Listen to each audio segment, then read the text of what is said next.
Alright, pulling a compressor on a 2005 Chrysler Pacifica. This is what I've had to do. Got the wheel well shield out. I got the front cover out. There's the compressor we're going after. Got the belt off of it. Took the headlight out to get a little more light in the situation. Tape the belts to the pulleys to hold them in place, make it easier to put on. Took the fan out.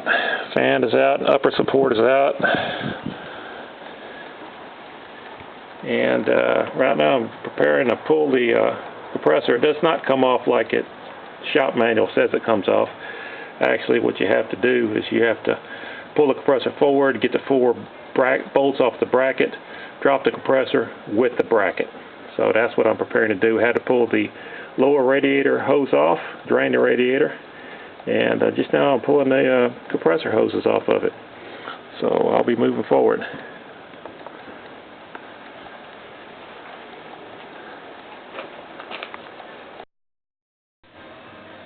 Okay, I got the compressor out. We'll take a look. This is where it was, of course. Hopefully you can see back in there. Yeah, I got the oil filter back in there.